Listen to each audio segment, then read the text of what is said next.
അല്ലാഹുവിന്റെ റസൂൽ സല്ലല്ലാഹു അലൈഹി വസല്ലം പറഞ്ഞു, ലഅനത്തുല്ലാഹി അലൽ യഹൂദി വൻ നസാറാ, യഹൂദി നസാറാക്കളെ ശപിച്ചിരിക്കുന്നു. എന്തേ കാരണം?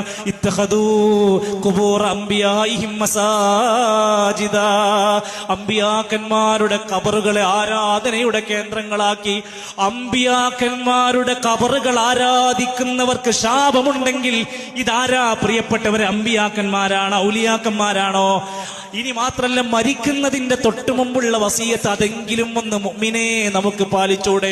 മരിക്കുന്നതിന്റെ 3 ദിവസം മുമ്പ് നേതാവ് പ്രാർത്ഥിക്കുകയാണ്, അല്ലാഹുമ്മ ലാ തജ്അൽ ഖബരി ഈദാ, എന്റെ ഖബറിനെ ഈദാക്കി മാറ്റല്ലേ, എന്റെ ഖബറിനെ ആഘോഷ കേന്ദ്രമാക്കി മാറ്റല്ലേ. അല്ലാഹുമ്മ ലാ തജ്അൽ ഖബരി വസനൈ യുഅബദ്, ആരാധിക്കുന്ന വിഗ്രഹമാക്കി എന്റെ ഖബറിനെ മാറ്റല്ലേ. ഏതോ ആളുടെ ഖബർ കാണുന്നു, മാസത്തിൽ അല്ലെങ്കിൽ വർഷത്തിൽ അവിടെ ഉത്സവങ്ങളാക്കി മാറ്റുന്നു. എന്തിനാ ഖബർ സന്ദർശിക്കാൻ പറഞ്ഞത്? എന്തിനാ? സൂറുൽ ഖുബൂർ ഫഇന്നഹാ തുദക്കിറുകുമുൽ മൗത വതുദക്കിറുകുമുൽ ആഖിറ, പരലോകമോർക്കാൻ, മരണമോർക്കാൻ, പരലോകം ചിന്തിച്ച് ജീവിതം നന്നാക്കാൻ.